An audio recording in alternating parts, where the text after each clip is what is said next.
हमारे साप्ताहिक कार्यक्रम में जहाँ पर भगवद गीता पर चर्चा करते हैं। तो शुरू करने से पहले रामनारायण प्रभु आपके आशीर्वाद चाहूँगा, आपकी अनुमति चाहूँगा और आप सब बच्चों की प्रार्थना चाहूँगा कि जो कुछ भी वरिष्ठ वैष्णवों से सीखा है, जो कुछ भी याद है, जो कुछ भी पढ़ाई किया है, उसमें से जो कुछ भी याद है उससे अगर अपने शुद्धिकरण के लिए, भगवान की प्रसन्नता के लिए और आप सबके आनंद के लिए अगर दोहरा सकें तो वास्तव में मैं बहुत भाग्यशाली समझ रहा हूँ अपने आप को, क्योंकि जब अंतर्राष्ट्रीय कृष्ण महामंडल में आते हैं तो शुरू में भगवद गीता के बारे में सुनते हैं, थोड़े लेक्चर सुनते हैं, वैष्णव की कृपा होती है। तो एक समय ऐसा आता है जब लगने लगता है कि मुझे पूरा भगवद गीता आता है, मुझे सब पता है, कृष्ण महामंडल की सारी फिलोसफी, सारी दार्शनिकता हमको सब पता है। पर प्रभुपाद जी की ऐसी असीम कृपा है और भगवान का जो ये विज्ञान है वो इतना गूढ़ है कि जो ये समझ लेता है कि मुझे सब पता है, वास्तव में उसे कुछ नहीं पता।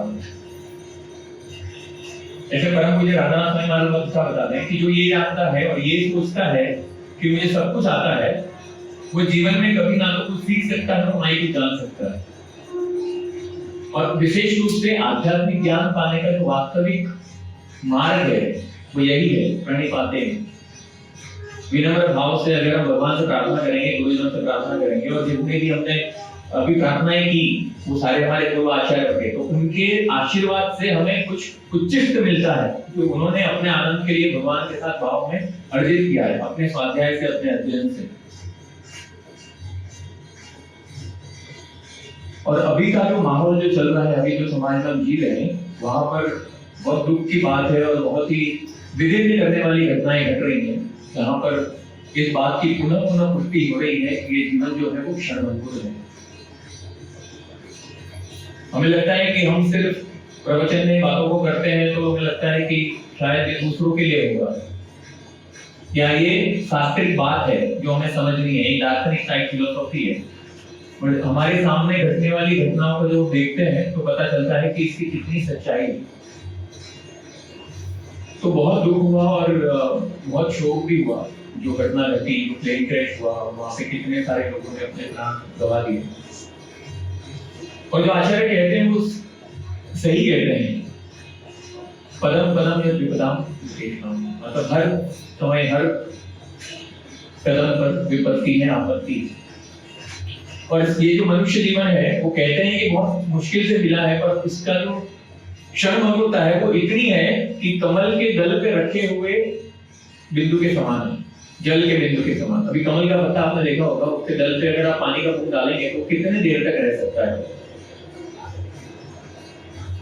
वो उतना हमारा जीवन है।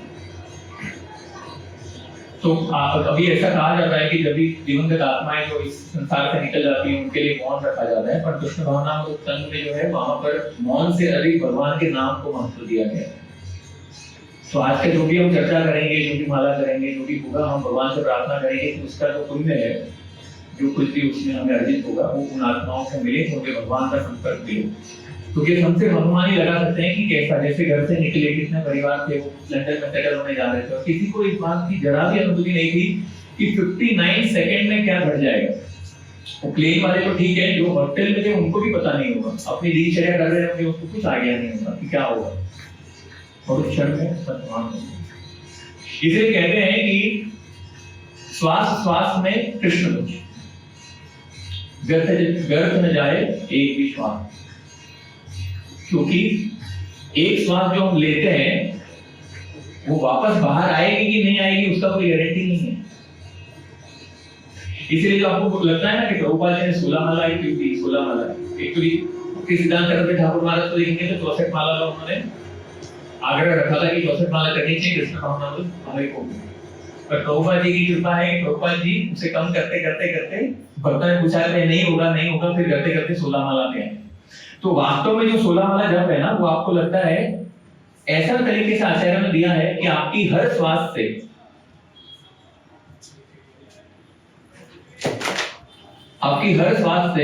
भगवान का नाम निकले। दिन में कितने मिनट होते हैं? 1440, ठीक है। 16 into 108 करोगे तो कितने होंगे? 1728 होगा। मतलब हर मिनट के लिए आपके पास एक नाम है। और अगर श्वास की बात करें तो आप गूगल कर सकते हैं, अभी मत करना। 21,600 से लेकर लगभग 23,700 हम दिन में लेते हैं, है ना। और ये जो 16 अक्षरों का जो मंत्र है, वो 16 वाला जब आप करते हैं तो लगभग उसका गणित जो है वो 25,000 के आसपास बैठता है। मतलब हर एक नाम को अगर आप देखेंगे तो जो लोग 16 वाला करते हैं वो अपनी हर सांस पे भगवान का नाम ले रहे हैं। मतलब जो कम करते हैं वो कोई दिक्कत नहीं है, धीरे धीरे हम बढ़ाएंगे और उधर तक पहुंचेंगे कि हर सांस में हम भगवान का नाम ले सकते हैं। तो ये अवसर है हमारे पास कि भगवत गीता जैसा ज्ञान हमें मिल रहा है प्रभुपाद की कृपा से, और हम इसका मनन चिंतन अध्ययन करके अपने जीवन को जितना हो सके उतना सुगम सुलभ बना सके और वास्तविक जीवन के उद्देश्य को पा सके। क्योंकि सही में मैं जब सोचा ना तो मुझे ऐसा लगा कि मतलब बस इतना ही है क्या मनुष्य का जीवन? कितना प्लानिंग करते हैं, कितनी योजनाएं बनाते हैं, ये करेंगे वो करेंगे, कितने समय से इतने पेपर के लिए प्रयास कर रहा था वो परिवार राजस्थान का कि उनका पेपर बन जाए तो वो परमानेंटली लंदन में जाके सेटल हो जाए, और फाइनली सब होने के बाद बन गया था। और परिवार को देखेंगे तो आप लगेगा कि मतलब कितने छोटे छोटे प्यारे प्यारे बच्चे हैं और हस्बैंड वाइफ, मतलब एक क्षण में। तो ये बताता है कि भौतिक जगत ने जिस तरीके की रचना की है वहां पर किसी भी बात का, तो जो कुछ भी है, मेरा कहने का मतलब ये है कि जो कुछ भी है वो आज है। अगर हमारा धन भी है तो वो आज है, धर्म भी है तो वो आज है। भविष्य जैसा एक तरीके से सोचा जाए तो भविष्य जैसा कुछ नहीं है, तो कुछ भी है वो आज है। हमारी साधना है, हमारी साधना, हमारी भक्ति, जो कुछ भी हम कर रहे हैं वो सिर्फ आज कर रहे हैं। तो जब भी आपके मन में ऐसा संकल्प होना कि मुझे कुछ आध्यात्मिक करना है तो उस समय कर लेना चाहिए, क्योंकि नहीं पता फिर अवसर मिलेगा कि नहीं। और जितनी भी भौतिक कामनाएं होती हैं जो लगता है कि हमारे इंद्रियों की तृप्ति करने में सहायता होगी, तो उसे जितना हो सके उतना पीछे धकेलना चाहिए, कोशिश करनी चाहिए। तो लास्ट टाइम हमने क्या डिस्कस किया था, कोई एक दो पॉइंट, क्योंकि कनेक्शन बिठाना जरूरी है पिछले श्लोका और इस श्लोका में। और ये जो श्लोका अभी हम पढ़ रहे हैं, हमने लिखा है, माधव प्रेम प्रभु भी बोल रहे थे कि हमने लास्ट टाइम कोशिश किया पर पूरा नहीं हो पाया। मुझे तो लगता है कि अभी भी पूरा नहीं हुआ, क्योंकि जितना इसके अंदर जाते हैं उतना मतलब बड़ा बड़ा अंदर से खजाना निकलता जाता है। और एक शब्द पे मुझे तभी पता चला, सीरियसली मैं जब पढ़ रहा था ना एक, तो मुझे पता चला कि भक्ति सिद्धांत सरस्वती ठाकुर ने एक श्लोक पे, भागवतम के एक श्लोक पे 3 महीना तक क्लास दिया, 3 महीने तक। तो मैंने पहली बार सुना, मुझे लगा ऐसे कैसे 3 महीने क्या बोलेंगे, एक ही श्लोक है, हर हफ्ता भी नहीं, हर एक दिन, हाँ हर एक दिन, हर हफ्ता भी नहीं, 3 महीने कंटिन्यू, 3 घंटा एवरी डे एक ही श्लोक पे 3 महीने तक, और रोज क्लास होता था। सोचो, तो मुझे पहली बार सुना तो मुझे लगा अतिशयोक्ति हुआ है, बोल रहे होंगे। एक एक श्लोक में अगर आप देखेंगे अभी जो 20वां श्लोक है, मुझे लगता है वो भी शायद पूरा नहीं हो पाए, पर एक एक श्लोक में, और ऐसा लगेगा कि भगवान ने पहले तो बोल दिया है, पर भगवान अपने ऐसे नहीं है कि एक ही चीज बार बार बोलेंगे। भगवान ने जब भी बोला है उसके पीछे उसका संदर्भ है, उसके पीछे उसका कॉन्टेक्स्ट है, उसके पीछे उसके गुण है, और किस संदर्भ में हमको समझना है। कभी भगवान को पता था कि हमारी बुद्धि कैसी होगी। तो पिछले हफ्ते हमने क्या चर्चा की थी,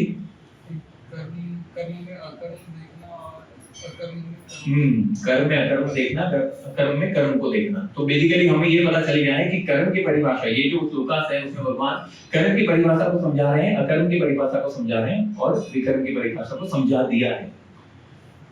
तो अभी प्रश्न हो सकता है कि भगवान ने यहाँ पे आगे बता दिया कि वास्तव में ज्ञानी वो है जो वास्तव में पूर्ण ज्ञान लेकर जो कार्य करता है। तो फिर हमने देखा कि वो पूर्ण ज्ञान में रहने वाले व्यक्ति के क्या गुण होते हैं, कैसे वो पूर्ण ज्ञान में व्यक्ति कैसे कार्य करेगा। तो ये जो 20वां श्लोक है उसमें वास्तव में ये बता रहे हैं कि ऐसे जो पूर्ण ज्ञान में जो कार्य करेगा उसके फायदे क्या क्या होंगे। क्योंकि हम जो कुछ भी करते हैं उसका पहले फायदा लेते हैं कि क्या मिलेगा। टाइप राइटिंग का, अभी तो टाइप राइटर नहीं है, पर कोर्स भी करेंगे ना तो पहले सोचेंगे कि इससे मुझे मिलेगा क्या, तो हमारा फायदा ही देखते हैं पहले। तो इसकी वजह से यहाँ पे पूछा गया है, और उसके उत्तर में भगवान ये श्लोक को बोलते हैं। ठीक है, तो 20वां श्लोक, त्यक्त्वा कर्म फलासंगम नित्य तृप्तो निराश्रयः नित्यतृप्तो निराश्रय कर्मण्य अभिप्रवृत्तोऽपि कर्मण्यप्रवृत्तोऽपि नैव किञ्चित् करोति सः। नैव किञ्चित् करोति सः। Abandoning all the attachment to the result of his activities, ever satisfied and independent, he performed no fruitive action, although engaged in all kinds of undertakings. This freedom from the bondage of action is possible only in Krishna consciousness. When one is doing everything for Krishna, a Krishna conscious person acts out of pure love for Supreme Personality of Godhead, and therefore he has no attraction for the result of the action. He is not even attached to his personal maintenance, for everything is left to Krishna. Nor is he anxious to secure things, nor to protect things already in his possession. He does his duty to the best of his ability and leaves everything to Krishna. Such an unattached person is always free from resultant reaction of good and bad. It is as though he were not doing anything. This is a sign of akarma, or action without fruitive reaction. Any other action, therefore, devoid of Krishna consciousness, is binding upon the worker, and that is the real aspect of vikarma, as explained here. तो यहाँ पे ये श्लोक में है ना बहुत सारे ऐसे शब्द भगवान ने चयन किए हैं कि जिसका बहुत गूढ़ महत्व है। तो सबसे पहला जो शब्द है ना वो अभिप्रवृत्त। अभिप्रवृत्त मतलब क्या? अभिप्रवृत्त मतलब फुल्ली फोकस। तो हम जब बचपन में पढ़ाई करते थे तो ऐसा कहते थे ना कि मन लगा के पढ़ो, लगन से पढ़ो, एकाग्रता से पढ़ो। तो यहाँ पर भी भगवान वही कह रहे हैं, अभिप्रवृत्त मतलब जो कुछ भी आप कार्य कर रहे हो उसको पूर्ण एकाग्रता से करना है, लगन से करना है। लगन से करना मतलब ऐसा नहीं लगन करने की बात करना लगन मतलब एकाग्रता। तो ऐसे बहुत सारे उदाहरण हैं जहां पर हम देख सकते हैं कि लगन वास्तव में किसे कहते हैं। मतलब हम जब अभी अर्जुन ने पहले, भगवान ने बताया कि इसके पहले भी अर्जुन ने बहुत सारे युद्ध लड़े थे और उनमें से बहुत सारे विराट का युद्ध हो या कहीं पे भी बहुत सारे यही कौरव थे, उनको बहुत बार हरा चुके थे। पर ये जो युद्ध अभी होने वाला है उसमें तुम्हें पूर्ण ज्ञान के साथ, क्योंकि पहले उसने गिव अप कर दिया, अभी भगवान के आदेश के अनुसार वो कार्य करने को तैयार है, तो इसमें फुल फोकस, फुल नॉलेज के साथ उसे कार्य करना है। इसलिए भगवान कह रहे हैं कि लगन के साथ अभिप्रवृत्त। अभिप्रवृत्त मतलब इसी समय आपका ध्यान पूरा इसी कार्य में होना चाहिए। अधिकांश समय अगर हम विफल होते हैं कोई भी कार्य में तो उसका मेन कारण ये होता है कि हम फोकस नहीं होते हैं, डिस्ट्रैक्टेड होते हैं। बहुत सारे एल्योरमेंट से, बहुत सारे डिस्ट्रैक्शन से हम भ्रमित हो जाते हैं और एकाग्रता नहीं रख पाते और उसी के कारण हम उस कार्य में सफल नहीं हो पाते। तो इसके बहुत सारे उदाहरण हैं, तो हम कुछ कुछ घटनाओं को देखेंगे कि कैसे हम समझ सकते हैं कि वास्तव में अभिप्रवृत्ति का मतलब क्या होता है। तो जैसे अगर हम प्रेम की बात करें, है ना, तो प्रेम में लगन और प्रेम में एकाग्रता का क्या अर्थ होता है? तो इसका सबसे बड़ा उदाहरण जो है ना वो भगवान के भक्त हैं कि जो भगवान से प्रेम करते हैं। और भगवान से प्रेम करने में सबसे सर्वोच्च पराकाष्ठा पे कौन है? गोपियां। और गोपियों में सबसे श्रेष्ठ श्रीमती राधा रानी, जैसा हमने गए समय चर्चा की थी। तो राधा रानी का प्रेम ऐसा है कि भगवान भी उसके ओर और छोर को नहीं पहचान सकते, नहीं समझ सकते। तो यहाँ पर राधा रानी के प्रेम को ऐसा माना जाता है कि वो सर्वोच्च प्रेम है, वो एकाग्रता से तदात्म्य के साथ किया हुआ प्रेम है भगवान को। और उनकी प्रेम की पराकाष्ठा क्या है? राधा रानी, रूप गोस्वामी जो हमारे सर गोस्वामी है नाम है, उनमें से रूप गोस्वामी एक है, और रूप गोस्वामी ने बहुत सारे ग्रंथ लिखे। उसमें से एक ग्रंथ में वो राधा रानी के मन के भाव को दर्शा रहे हैं और वो बता रहे हैं कि किस प्रकार से राधा रानी क्या कह रही है। राधा रानी कृष्ण से इतना प्रेम करती हैं कि वो कहती हैं कि अगर मेरे इस पंच भौतिक शरीर का, हालांकि राधा रानी का शरीर जो है वो पंच भौतिक तत्वों से नहीं बना है, ये उनकी विनम्रता है कि वो ऐसा कह रहे हैं। तो इस पंच भौतिक शरीर से बने हुए शरीर का अगर प्राण पखेरु उड़ जाए, इसका नाश हो जाए, तो क्या कह रही है कि जो भी पंच तत्व है उसमें मेरा शरीर विलीन हो जाए तो भी वो सारे तत्व जो है वो आपकी सेवा में नियुक्त हो। जैसे वो क्या कह रही है? वो कह रही है कि जैसे जो वायु तत्व है वो वायु तत्व वायु में सम्मिलित हो जाए और जैसे वृंदावन में जहाँ पे आप वन गमन करते हैं, वो वन में गमन करते हुए जो मंद मंद समीर जो चलता है, उस समीर की सुगंध आपको ठंडक दे, वैसा उनका भाव है। जो अग्नि तत्व है, वो अग्नि तत्व में बोलते हैं कि जिस अग्नि की साक्षी में आप अपने दर्पण में आपके मुखारविंद को देखते हैं, तो वो अग्नि तत्व उस अग्नि तत्व में विलीन हो जाए ताकि आप अपने मुखारविंद को देख सकें। ये राधा रानी का भाव है।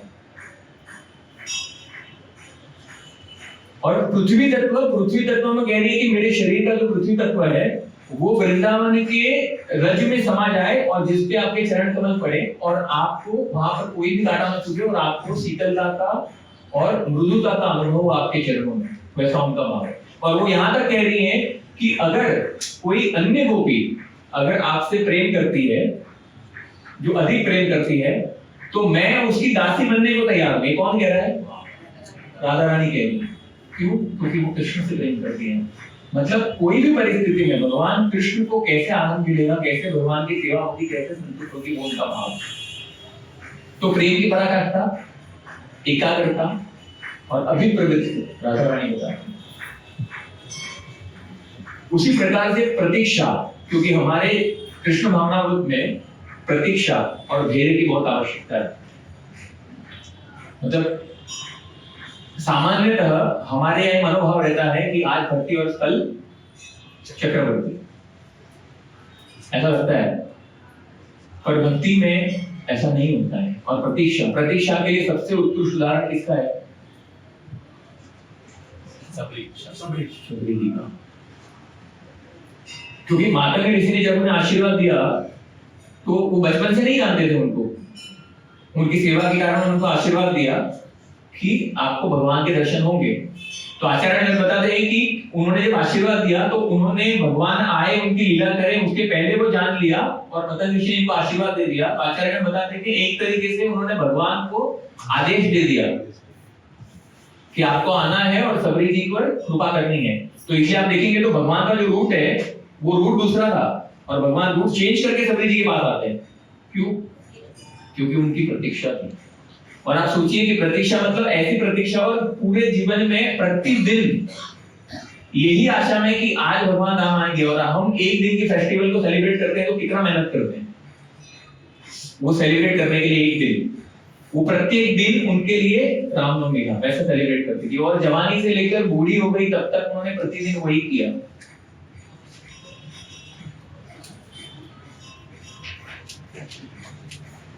और सेवा करनी है तो सेवा के आचार्य कौन है? हनुमान जी। तो हनुमान जी की सबसे बड़ी बात यह है कि हनुमान जी को जो भी प्रोजेक्ट मिला, जो भी आदेश मिला, जो भी कार्य मिला, वो कार्य को उन्होंने परिपूर्ण किया। और विनम्रता की पराकाष्ठा, कभी भी मैं या ये मैंने किया है वो कभी प्रस्थापित करने का प्रयास नहीं किया। और सबसे बड़ी बात, जब भी उन्हें प्रोजेक्ट दिया गया, जो भी कार्य सौंपा गया, उसमें उन्होंने अपनी शर्तें लागू नहीं लगाई। वो बोल सकते थे ना कि अभी मैं इतनी सारी, वहां पे लंकिनी आई, सुरसा आई, त्रिजटा आई, जो भी आए वहां पे उनके मार्ग में, तो वो बोल सकते थे कि अरे भगवान क्या मैं आपका कार्य करने जा रहा हूँ और इतने सारे ऑब्स्टिकल क्यों आ रहे हैं? बोल सकते थे ना भगवान का कार्य करने जा रहे थे। लेकिन उन्होंने ऐसा कोई कंडीशन नहीं लगाया। उन्होंने ये भी नहीं पूछा कि अरे मैं जाऊंगा तो खाऊंगा क्या, रहूंगा क्या, वहां पे तो लंका में जा रहा हूँ, वहां पे तो मांस मदिरा खाते, मेरे खाने का क्या होगा? कोई भी ऐसा कंडीशन नहीं लगाया, पर फिर भी विनम्र भाव से सेवा दी। और शिष्य होना हो तो कैसा होना चाहिए? अर्जुन जैसा। क्योंकि अर्जुन ने शरणागति का भाव रखा, लेकिन उसके साथ साथ में क्या था, उन्होंने अपनी बुद्धि का भी प्रयोग किया।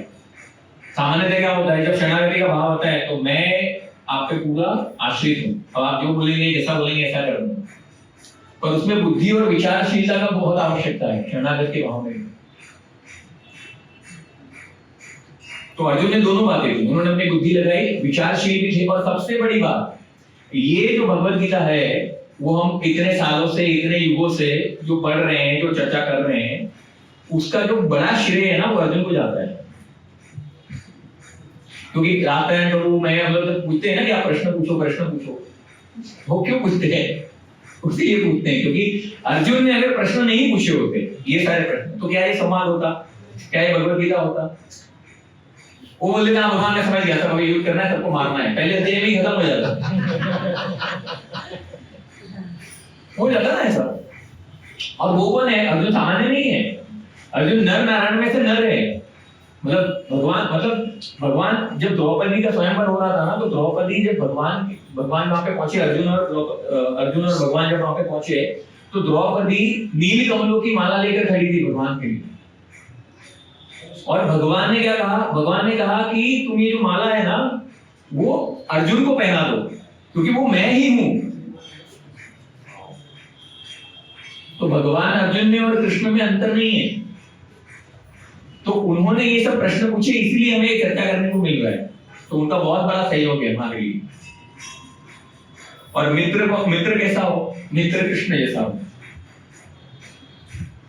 क्यों? क्योंकि वो सूरदम है। सूरदम मतलब अभी बंधु बोलते हैं, मित्र बोलते हैं, दोस्त बोलते हैं, यार बोलते हैं, पर भगवान उसके लिए भी सूरदम है जो उन पर विश्वास नहीं करते। भगवान कभी किसी के लिए अमंगल कर ही नहीं सकते, उनके स्वभाव में ही नहीं है अमंगल करना। तो मैं जानता हूं किसी लोगों को ये एंटेना अभी खड़ा हुआ रहेगा, तो अभी जो हुआ वो क्या था, है ना? वो तो भगवान जब थे, तो भगवान की उपस्थिति में भी अभिमन्यु का वध हुआ। अभिमन्यु कौन है? उनका शिष्य तो है, उनका भांजा है, बहन का बेटा है। उनके होते हुए अभिमन्यु का वध हुआ। तो हमने पहले ही देखा था, कर्म की गति को हम नहीं समझ सकते, हम सिर्फ प्रार्थना कर सकते हैं। जो कुछ भी हुआ वो भगवान की, एक तरीके से देखेंगे तो भगवान की इच्छा के बिना कुछ नहीं होता, लेकिन भगवान कभी किसी का अमंगल नहीं करते। तो उनके जीवन की जो यात्रा थी, उनमें उन्हें आगे बढ़ाने के लिए जो आवश्यकता था वो हुआ।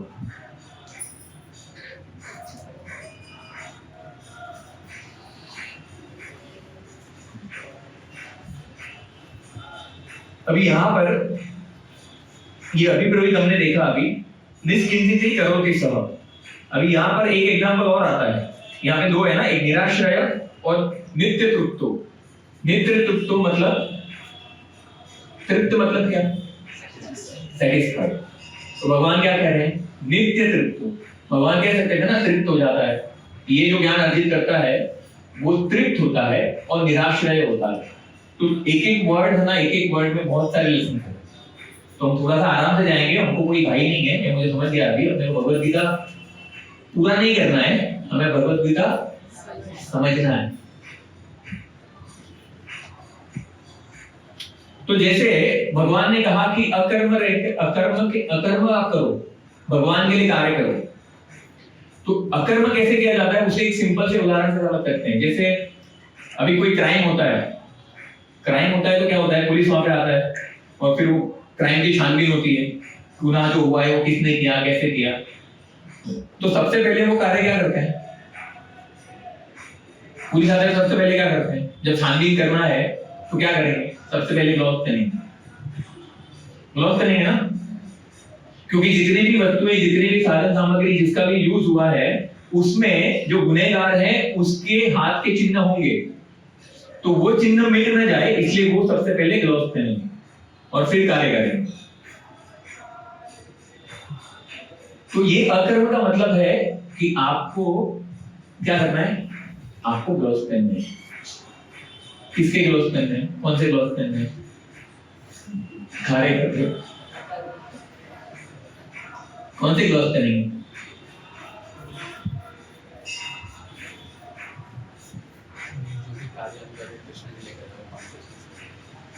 हाँ, कॉन्शियसनेस में तो करेंगे ही, ग्लव्स कौन से पहनेंगे? कार्य करते करते। अकर्म तो हमें करना है। ये तो यहाँ पे बोला ना, नित्य तृप्त और निराश्रय, ये दो ग्लव्स हमें पहनने हैं जब हम कार्य करेंगे। क्योंकि सारा जो प्रॉब्लम है, सारी कठिनाई वो कहाँ से होती है? असंतुष्टि के कारण होती है। हम संतुष्ट नहीं होते, इसके कारण होती है।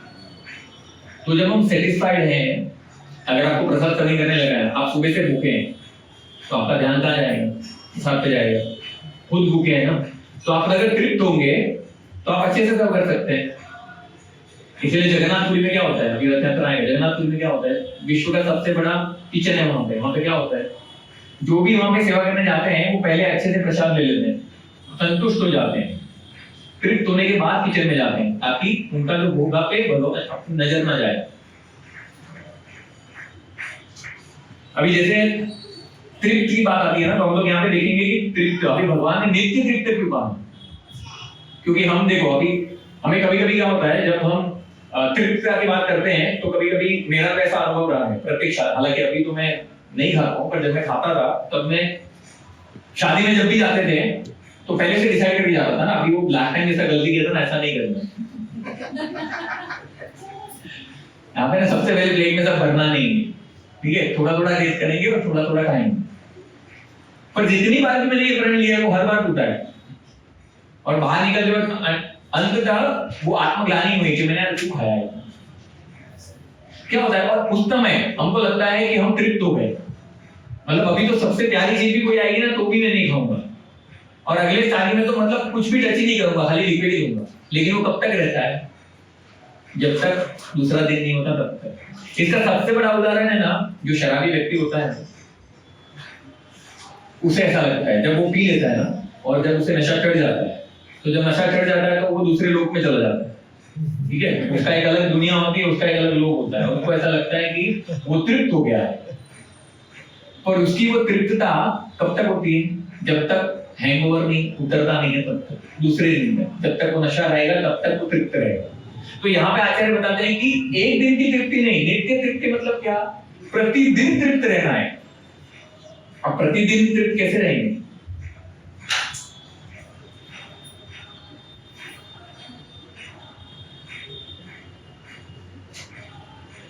अभी देखो तृप्त रहने की बात आती है ना, तो हम एक्चुअली तृप्ति को हम असंतुष्टि से और अतृप्तता से समझ सकते हैं। okay? तो अभी अतृप्ति मतलब अतृप्ति दो कारण से हो सकती है, एक होती है अभाव के कारण और दूसरी होती है भाव के कारण। तो इसके लिए भी दो उदाहरण है, और दो उदाहरण से ही हम समझेंगे कि कैसे अभाव में जो अतृप्ति होती है वो क्या होती है, और जो भाव में तृप्ति होती है वो क्या होती है। और अधिकांश समय हमारी जो अतृप्ति होती है सामान्यतः जो हम देखते हैं वो किसके कारण होती है, वो प्रभाव के कारण होती है, क्योंकि संसार को मिलने वाली व्यक्ति वस्तुएं, उनका जीवन, उनकी रहनी शैली, उससे हम बहुत प्रभावित हो जाते हैं, और प्रभावित होने के कारण हमें असंतुष्टि जन्म लेती है, क्योंकि हमें लगता है कि उसके पास है तो वो ज्यादा इसके कारण से वो सुखी होगा, और मेरे पास जो है उससे संतुष्टि का अनुभव करने की जगह मैं असंतुष्ट हो जाता हूं। अगर मेरे पास साइकिल है तो कोई प्रॉब्लम नहीं है, मेरे पास साइकिल है, पड़ोसी के पास कुछ नहीं है, पर जैसे ही पड़ोसी मोटर बाइक लेके आया तो मुझे मेरी साइकिल क्या लगेगी, मुझे मोटर बाइक चाहिए। अभी कैसे जोर मरोड़ के मोटर बाइक लिया और पता चला पड़ोसी ने गाड़ी ले लिया, तो गाड़ी अगर उसने ले लिया तो तुम मशक्कत करके पूरा जीवन मेहनत करके कहीं से लोन पे ईएमआई कुछ भी करके कहीं से गाड़ी अरेंज किया, तो पता चला वो तो यार जैक में घूम रहा है। तो यहीं से असंतुष्टि जन्म लेती है। उसके दो बहुत सुंदर उदाहरण है। असंतुष्टि का सबसे पहला उदाहरण जो है ना, वो अभाव के कारण कर्ण का उदाहरण है। और जैसे ही कर्ण का नाम आता है ना, तो बहुत सारे लोगों को लगता है कि उस व्यक्ति के जीवन में सबसे बड़ा अन्याय हुआ है ना? वो व्यक्ति जैसा कोई भी दानवीर कर्ण नहीं था, कोई भी राजा नहीं था, और उसके जैसा कोई व्यक्ति नहीं था। ये शास्त्रों में और पूरे सनातन परंपरा में वो एक ऐसा बेचारा था जिसको प्रताड़ित किया गया है, ये सबका मंतव्य है। और इसमें बहुत सारी किताबें भी लिखी गई, मृत्युंजय उस पे लिखा हुआ है, सीरियल बनी है जिसमें हीरो बनाया है उसको। अगर आप देखेंगे ना तो आपको पता चलेगा कि वास्तव में कर्ण कौन है। सहस्त्र कवच नाम का एक राक्षस था, और ऐसा राक्षस था जिसके शरीर पे सहस्त्र कवच थे, और वो कवच को उतारने के लिए कोई उसके कवच को उतार नहीं सकता था। ऐसा कहा जाता था कि जो तपस्या करेगा और पुण्य एकत्रित करेगा तो पुण्य एकत्रित करने के बाद क्या होगा, उसका एक कवच उतरेगा। 77 कवच थे, 1000 कवच थे, ठीक है, एक कवच उतरेगा। और दूसरा शर्त वो लागू था कि जिसके कारण उसका कवच उतरा वो मर जाएगा, ऐसा वरदान था उसको। तो अभी ये कैसे उतारेंगे, ऐसा पॉसिबल ही नहीं है। तो फिर क्या हुआ, नर और नारायण, अर्जुन और कृष्ण, नर नारायण के रूप में उन्होंने तपस्या की। और क्या था कि जो अभी भगवान को भी मार तो नहीं सकता है, बट उसके वचन का पालन के लिए क्या होता था, मूर्छित हो जाते थे। तो क्या करते थे, एक बार नर तपस्या करते थे, तब तक नारायण उससे युद्ध करते थे, और जब नारायण मूर्छित हो जाते थे तो उसकी तपस्या के बल पर वो उससे युद्ध करते थे। तो ऐसा करते करते करते करते शुरुआत किसने की थी, नारायण ने की थी, ठीक है। और वो सारे कवच उतारते उतारते 999 कवच उतर गए, अब खाली एक ही कवच बचा। पर वो क्या हुआ, एक कवच जो बचा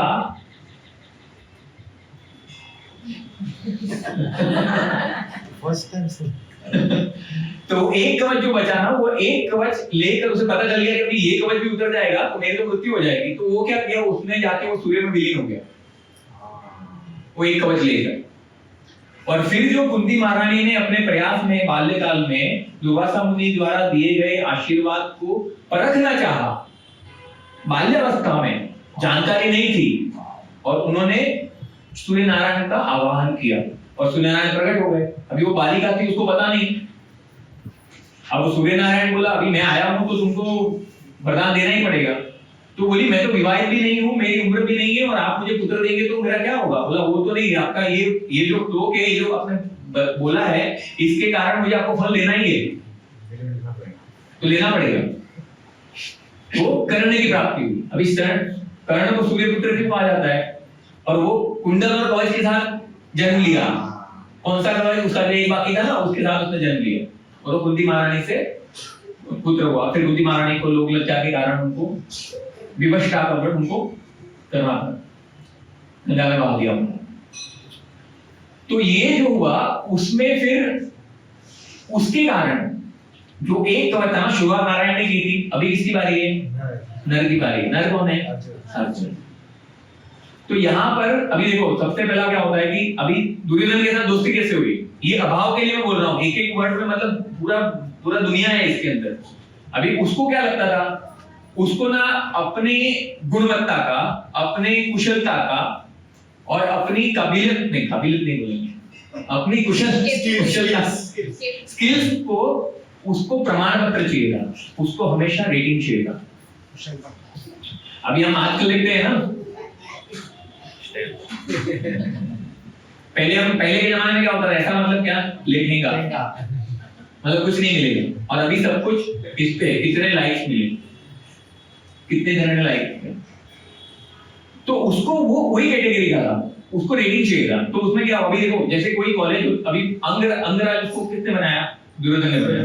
तो इसके पीछे का तथ्य जानेंगे ना, आपको लगेगा अच्छा ऐसा था क्या। अभी जैसे कोई कॉलेज का कॉन्वोकेशन सेरेमनी हो रहा है, ठीक है, अभी द्रोणाचार्य ने सब कौरव और पांडवों को शिक्षा दी, और शिक्षा लाके उनको पूरी प्रजा के सामने उनका कॉन्वोकेशन था कि जो भी द्रोणाचार्य ने सिखाया है उसका परीक्षण होगा, और वो अपने अपने हिसाब से अपने बाहुबल्य को दिखाएंगे, युद्ध कौशल दिखाएंगे। तो वो सेरेमनी चल रहा था। अभी इसमें क्या हुआ, इसमें कर्ण आया और उसने क्या बोला कि मैं भी दिखाऊंगा। उसको पहले से अर्जुन से चिढ़ था, क्योंकि द्रोणाचार्य ने मना किया था कि वो परशुराम की बात है, तो पहले से चिढ़ था। तो उसने क्या बोला कि मैं भी अपनी कुशलता दिखाऊंगा। तो अभी ऐसा थोड़ी होता है, तुम वो कॉलेज में नहीं पढ़े तो उसके कॉन्वोकेशन में तुम अपना पार्टिसिपेशन कैसे कर सकते हो। उसको मना कर दिया, तो मना कर दिया तो लोगों को लगता है कि अरे उसके पास कुशलता था, उसको अवसर नहीं दिया। अरे पर कैसे पॉसिबल है, तुमने रजिस्ट्रेशन ही नहीं कराया, तुम कॉलेज से पढ़े ही नहीं है, और तुम बोलेगा कि वो कॉलेज की टोपी पहन के मैं फोटो खिंचाऊंगा, ऐसा थोड़ी चलता है।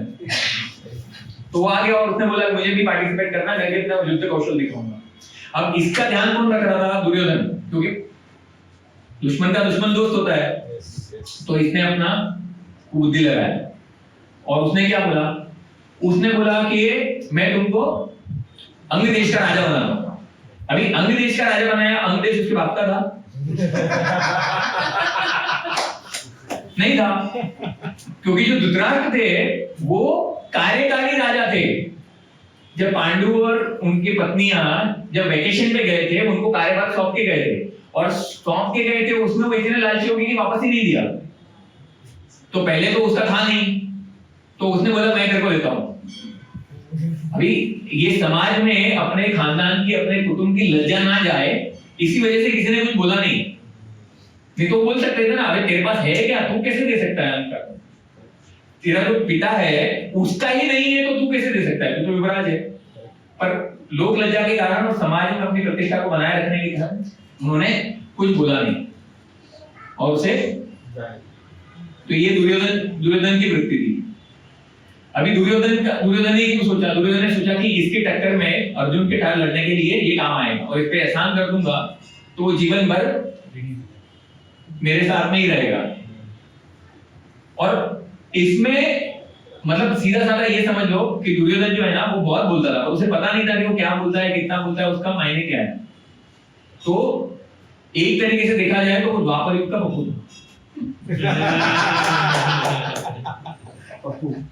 समझ गए ना?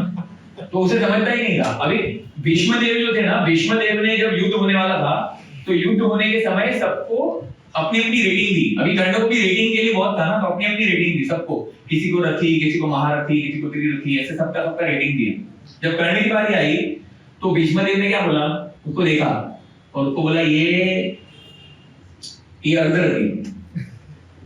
अर्धरथी जैसे ही बोला ना, तो कर्ण एकदम आग बबूला हो गया, और दुशासन, शकुनी, दुर्योधन सब लोग देखने लगे, अरे ऐसा कैसे कर सकते हैं आप अर्धरथी? बोला देखो तुमको मालूम है कि नहीं मालूम है, मुझे मालूम है कि कर्ण कौन है। पहली बात तो ये वो बम है जो कभी फट ही नहीं सकता। हाँ, ये सुरसुरी आएगा, खुश हो जाएगा। क्यों? क्योंकि इसने मेरे गुरु से, परशुराम जी से शिक्षा ली है, और परशुराम जी ने इसे श्राप दिया है, क्योंकि उसने क्या है, धोखे से शिक्षा ली थी। तो उसे क्या कहा था कि जब भी तुमको आवश्यकता होगी तब भूल जाओगे। तो ये क्या काम का, मतलब जब आवश्यकता होगी तो ये तो खुश हो जाएगा, इसका तो कोई विद्या काम ही नहीं आने वाला है। तो तब से उसने बोल दिया कि जब तक भीष्म पितामह रहेंगे ना, तब तक मैं युद्ध नहीं करूंगा। तो 11 दिनों तक वो पेविलियन में बैठा था, और 11 दिनों तक बैठा था। तो उसमें भगवान कृष्ण है ना, वो उसके पास जाते हैं और उसको बोलते हैं, देख भगवान को नहीं पता था कि 11 दिन के बाद वो भीष्म पितामह ये हो जाएगा, पर भगवान को अलग पता था, उसको नहीं बताया। तो वो उसके पास जाते हैं, उसको बोलते हैं कि देख तू ऐसे भी पेविलियन में बैठा है, तेरे पास कौशल भी है, तो वेस्ट ऑफ टैलेंट हो रहा है, तो तू पांडवों की तरफ आ जा। और उसके पहले कर्ण जो है ना, वो भगवान कृष्ण को बताते हैं, जब मिलने जाते हैं तो बोलते हैं कि मुझे ना कल एक सपना आया है। और सपने में क्या देखा उसने? सपने में उसने देखा कि युधिष्ठिर महाराज है ना, वो अश्व पे सवार होकर उच्च ग्रहों की तरफ गति कर रहे हैं, विजय युद्ध में विजय प्राप्त करने के बाद। और जो दुर्योधन है वो गति की सवारी की करके दक्षिण की तरफ जा रहा है। तो भगवान ने क्या कहा, देख ये तेरा सपना जो है ना, वो ऐसे भी मैं सच करने वाला हूं। तो तू बेटर है, आउट ऑफ फॉर्म रहेगा, उससे फॉर्म में रहेगा, हमारे साथ आके युद्ध करने लग। बोला नहीं, पर मैं अभी लोग इसमें उसको बोलते हैं कि उसने अपनी वफादारी, मित्रता निभाई। अब ये मित्रता कहां से है? मित्रता निभाई, जैसे सिंपल एग्जांपल, यहाँ पर कोई पाकिस्तान या कोई भी अफगानिस्तान, कोई भी ऐसा देश जहां पर आतंकवाद को बढ़ा दिया जाता है, ट्रेनिंग दी जाती है, वहां पर क्या करते हैं, मासूमों को, बच्चों को उठाते हैं, उनके रहने खाने पीने का, और फिर उन्हें तालीम देते हैं, उन्हें शिक्षा देते हैं।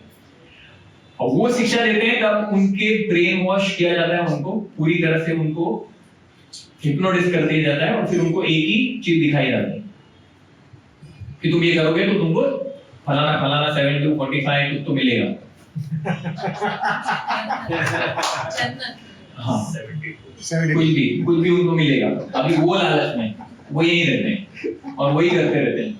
अभी ये तब तक ठीक था जब तक उसको बुद्धि नहीं थी समझने की, लेकिन जो बड़ा होता है तो उसको समझ में आता है कि क्या सही है और क्या गलत है, तब तो उसको साथ नहीं देना चाहिए ना। तब तो वो बोले, अभी देखो आप, वो अगर आतंकवादी ने उसको ट्रेन किया, अब वो आतंकवादी बड़ा हो गया बच्चा, और फिर भी अगर वो आतंकवादी को सपोर्ट करता है और ऐसे प्लेन लाके सबको मारता है और सबका संहार करता है, तो क्या उसने अपनी मित्रता निभाई?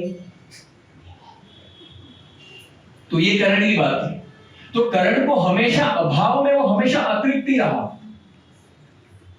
और उसे हमेशा प्रमाण पत्र चाहिए था कि उसको रिकॉग्निशन मिले, उसको रेटिंग मिले, उसके हुनर को पहचाने। तो ये इंडिया का टैलेंट है ना, तो वो उसको लगता था कि I am the talent of Bharatvarsh, तो मुझे ये रिकॉग्निशन मिलना चाहिए।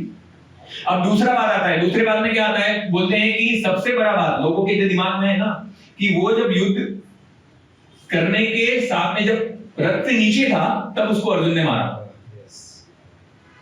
और ये उसके लिए सबसे बड़ा एक विजय तिलक से भी बड़ा एक उसके लिए सम्मान मिलता है उसको। अब भगवान का खंडन कर देंगे 2 मिनट में। अभी इसके पहले की चीज मालूम नहीं है किसी को, मुझे भी नहीं मालूम थी, मैंने पढ़ा तब पता चला। तो इसके पहले क्या होता है, इसके पहले एक अश्वसेन करके एक व्यक्ति रहता है जिसकी अर्जुन से शत्रुता रहती है। तो वो क्या करता है, वो बाण के रूप में कर्ण की कुंडली में बैठ जाता है। अभी कर्ण को भी पता नहीं है कि वो बाण उसका नहीं है और अर्जुन को भी पता नहीं है। और कर्ण का जो सारथी है वो कौन है, शाल्य। शाल्य कौन है, शाल्य जो है वो माद्री का भाई है। माद्री मतलब पांडवों के मामा है वो। और ये पूरा प्लॉट करके दुर्योधन ने पूरा स्ट्रेटेजी बना के जब वो आ रहे थे युद्ध के घर से, उसको फैसिलिटीज दिया, उसको होस्ट किया, और उसके बाद ले लिया, और फिर उसको पता चला कि ये पांडवों की तरफ से है, तो वो ऐसा धोखा करके उनको अपनी तरफ कर लिया। और इन दोनों का जो फाइटिंग होता है ना शाल्य और कर्ण का, वो सुनने लायक है। महाभारत में दिया कैसे बातचीत होती है, मतलब अपन लोकल लैंग्वेज में बोले ना कि अरे मेरा रथ इधर लेके जाओ, ऐसा तो ऐसा था कि तेरे बाप का नौकर हो गया ऐसा वाला था, ऐसा वाला कन्वर्सेशन होता था। पर क्योंकि उन्होंने वो सेवा ली थी इसलिए वो कर रहे थे और वो हित ही चाह रहे थे। तो जब वो बाण उसने निकाला ना तो शाल्य को पता चला, उसने बोला कि ये बाण जो है ना तू कहां मारना, उसके सीने पे मारना, अर्जुन के। कर्ण को बता दिया।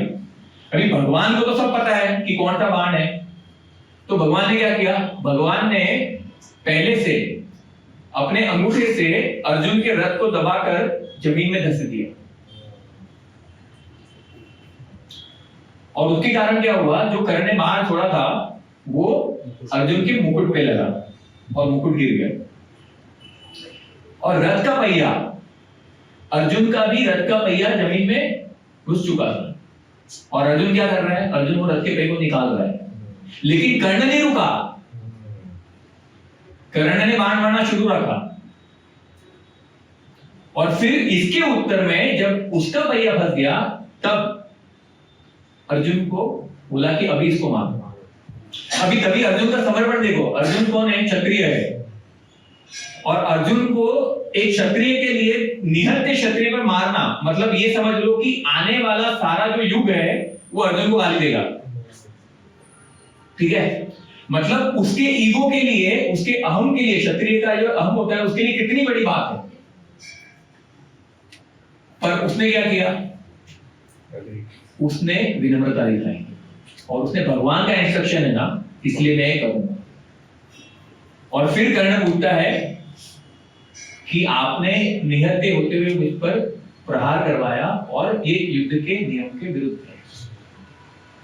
और इसको आंसर देने के लिए कृष्ण देते हैं कि अभी जब अर्जुन नीचे था तब तूने क्या किया, और जब 7 महारथी मिलकर उस अभिमन्यु को जब मार रहे थे तब तुम्हारा धर्म कहां गया था। तो युद्ध के नियम पहले किसने तोड़े, तुम लोगों ने तोड़े। वो भी बहुत ब्यूटीफुल कन्वर्सेशन है जो कर्ण को बताते हैं ना भगवान, उसमें उसको रियलाइज होता है कि मैंने पूरा अपना जीवन जो है ना वो व्यर्थ कर दिया। हालांकि वो भी पांडु थे, कुंती के पुत्र थे ना, पांडु थे, पर संघ के कारण वो कौरव बन गए। तो यहाँ पे और एक शिक्षा है कि जैसा हम संघ लेते हैं ना, संघ ऐसा रंग होता है। जिस प्रकार के लोगों के मध्यस्थ हम रहेंगे, उनकी विचार शैली, उनकी योजनाएं, उनके जीवन के प्रति उनका जो दौर है वो हमें भी आने लगेगा। और वही कर्ण के साथ हुआ। तो कर्ण उदाहरण है इसका असंतुष्टि इन अभाव, मतलब उसे लगता था कि मेरे पास नहीं है और उसमें वो असंतुष्ट रहता था। अब इसकी तुलना में भाव में कौन थे, भाव में असंतुष्ट कौन थे, भाव में असंतुष्ट थे अर्जुन। क्योंकि अर्जुन ने जो भी युद्ध को नकारा वो अभाव के कारण नहीं नकारा, भाव के कारण नकारा। उनमें उतनी सेंसिटिविटी थी, उनमें उतना अपने को प्रति प्रेम था, उसके कारण वो कह रहे थे कि मुझे युद्ध नहीं करना है, क्योंकि युद्ध करेंगे तो मेरे अपने ही मारे जाएंगे।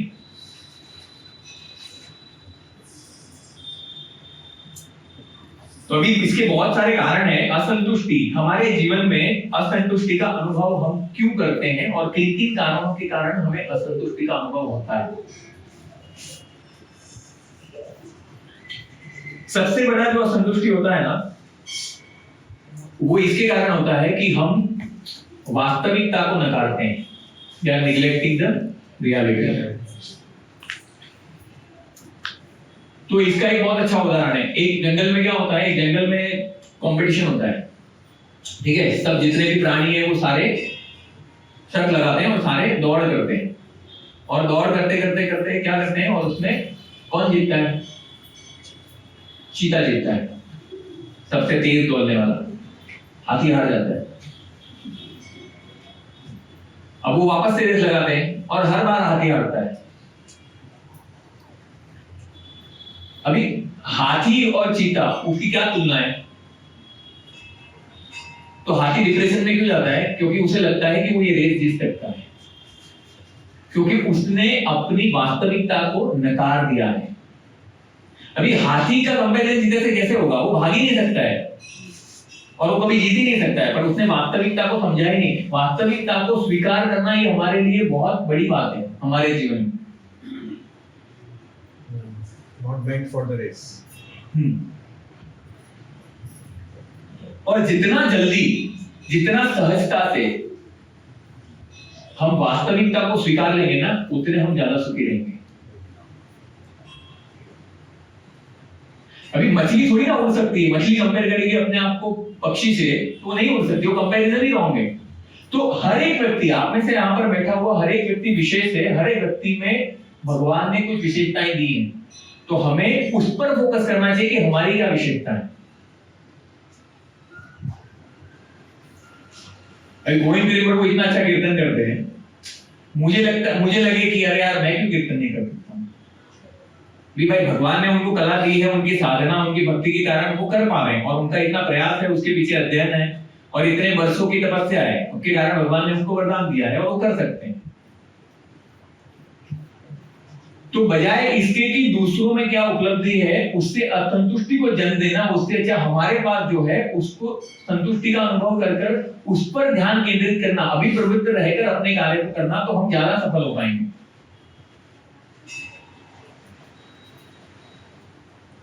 दूसरा किसके कारण असंतुष्टि होती है? दूसरी असंतुष्टि होती है ओवर एक्सपेक्टेशन, अपेक्षाएं, हमारी इच्छाएं। हम इतनी अपेक्षा रखते हैं, चाहे वो संबंध में हो, हमारे कोई भी कार्य में हो। वो जो एक्सपेक्टेशन रखना गलत नहीं है, उम्मीद पे दुनिया कायम है ना, आशा पे ही जीवन है। निराशा हो गई तो आपके जीवन को जीने के लिए आशा ही, हम यही सोचते हैं कि कल आएगा तभी हम जीते हैं। अगर वो आशा समाप्त हो गई तो आप जी नहीं पाएंगे। लेकिन ओवर एक्सपेक्टेशन, कोई भी संबंध में अगर आपने एक्सपेक्टेशन रखा और वो इस प्रकार से रखा कि आपकी आवश्यकताओं को, आपकी जरूरतों को वो व्यक्ति या वो वस्तु पूरा करेगा, तो आपको ये समझना होगा कि हमारे एक्सपेक्टेशन को पूर्ण करने के लिए ये जगत का निर्माण नहीं हुआ है। उल्टा ये जगत का निर्माण इसलिए हुआ है ताकि हमें पल पल पर यहाँ पर अपनी असंतुष्टि का, अपने जीवन में आने वाली विपत्तियों का बोध होने लगे। परम पूज्य राधानाथ महाराज बता दें कि आपके जीवन में जो भी घटना घटती है ना, it is only for one purpose, एक ही उद्देश्य के लिए घटती है। बोलते हैं जो कुछ भी होता है आपके जीवन में, अच्छा बुरा, मीठा खट्टा तीखा, जो कुछ भी आपके जीवन में होता है, वो सिर्फ एक ही उद्देश्य से होता है कि कैसे आपको भगवान कृष्ण से नजदीक लाया जाए। सारा जो प्लान, सारी जो स्ट्रेटेजी, सारा जो गेम है ना, वो यही है, इसी के ऊपर कि कैसे। और भगवान में बहुत पेशेंस है। जब तक आप नहीं आएंगे ना, भगवान प्रतीक्षा करते रहेंगे। भगवान के बहुत सारे गुणों में प्रतीकता का भी पराकाष्ठा है भगवान।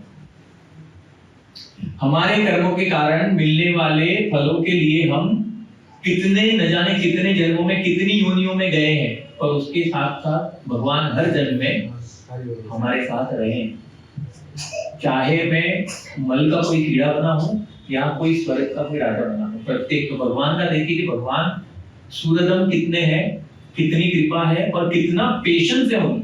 अभी मतलब अगर हम किसी को प्रचार कर रहे हैं, कृष्ण भावनामृत बोल रहे हैं, वो मान लो 6 महीने से आ रहा है प्रोग्राम, उसको बोलेंगे माला कितना करता है, माला तो बस ऐसे हाथ से 1 2 12 कर लेता हूँ। अभी वो प्रीचर जो है उसका दिमाग कैसा खराब होगा, बोलेगा अरे तेरे को यार इतना कथा सुनाया, इतना मॉर्निंग प्रोग्राम लेके गया, इतना प्रसाद खिलाया, इतना स्वीट खिलाया, इतना गिफ्ट दिया, इतना कुछ किया, और तू यार ये समझता ही नहीं। मतलब हम फ्रस्ट्रेट हो जाएंगे ना यार, कितना समझाना, फिर ऐसा लगने लगेगा कि यार कुछ छोड़ा है, इसको क्या समझाना, उससे दीवार पे सर मारने जैसा। लेकिन भगवान ऐसे नहीं, आप कुछ भी कर लो, कैसा भी कर लो, लेकिन भगवान पेशेंस है, भगवान आएगा, एक दिन तो आएगा। और भगवान का नेटवर्क हर जगह रहता है। जगन्नाथ को ये रथ यात्रा आ रहा है, हम जगन्नाथ के ऊपर भी चर्चा करेंगे अगर अवसर मिला, अनुमति रही तो। जगन्नाथ के मंदिर में जगन्नाथ जी जो खड़े हैं ना, ऐसे हाथ लेके खड़े हैं, जगन्नाथ का भाव ऐसा है कि अगर उनके मंदिर के बाहर कोई भी व्यक्ति किसी भी कार्य से कहीं पे भी जाता हो और वो भगवान के मंदिर में नहीं आया ना, भगवान ये सोचते हैं कि ये एक ना एक दिन मेरे सामने आएगा। ऐसा भाव है उनका, भले वो कोई भी कार्य के लिए जाता हो। और यहाँ तक हम इतना गाली देते हैं ना कि ये लोग मुस्लिम लोग गाय को मारते हैं, बकरे को मारते हैं, ऐसा सब करते हैं। अभी औरंगजेब, वो मैंने जब सुना ना तो मुझे लगा कि ये भगवान है कि कौन है।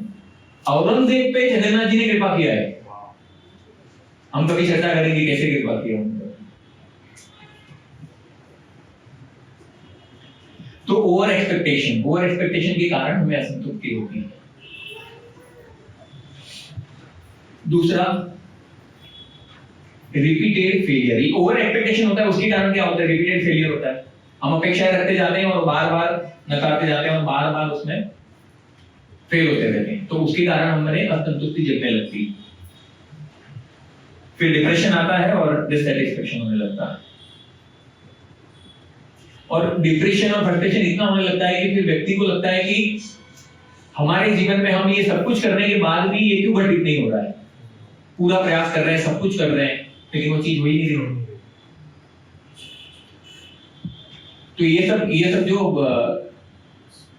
रावण को जलाते हैं ना, तो रावण को जलाते हैं तो अभी भी रावण को जलाते हैं ना, तो ऐसा उदाहरण के तौर पे बता रहे थे कि रावण को जलाते हैं और सब अपना फ्रस्ट्रेशन निकालते हैं। तो वो रावण एक दिन जलता हुआ रावण एक दिन बोलता है वो क्या बोलता है, बोलता है देखो मैंने त्रेता युग में भगवान राम की पत्नी का अपहरण किया था और उन्होंने मुझे मारा, समझ में आता है, और मैंने तुम लोगों का क्या बिगाड़ा है। मैंने तो तुम्हारी पत्नी का अपहरण नहीं किया ना, तो तुम लोग मुझे साल पर साल क्यों जलाते हैं। तो वो लोग क्या बोलते हैं, इसीलिए तो जला रहे हैं, अपहरण क्यों नहीं किया।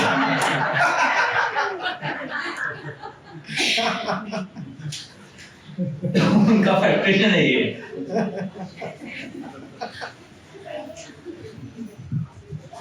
अभी इसमें हरे कृष्ण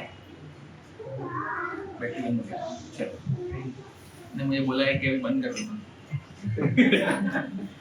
ठीक है, तो इसमें क्या होता है, फिर अभी जैसे एक व्यक्ति का ना बहुत समय से विवाह नहीं होता था, तो बहुत ट्राई कर रहा था, सारे मैरिज बोर्ड, सारे मैट्रिमोनियल सब कुछ कर दिया, उससे विवाह नहीं होता था। मुश्किल से जाके फिर एक विवाह का तय हुआ कि अभी हाँ विवाह हो रहा है।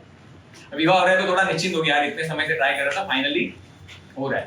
अभी विवाह के एक दिन पहले रात को जिससे विवाह होने वाला था उसका मैसेज आता है। मैसेज में बोलती है कि सॉरी मैं तुमसे शादी नहीं कर सकती, मेरी शादी कहीं और तय होगी। वो कल विवाह है और आज इसको ये मैसेज आया। अभी सोचो आपको कैसे डिप्रेशन होगा, कैसा टेंशन होगा और क्या क्या एक्सपेक्टेशन उसने रखा होगा। और थोड़ी देर बाद मैसेज आता है कि सॉरी ये मैसेज गलती से आपको चला गया। अभी देखो उसका टेंशन कहां से कहां चला गया।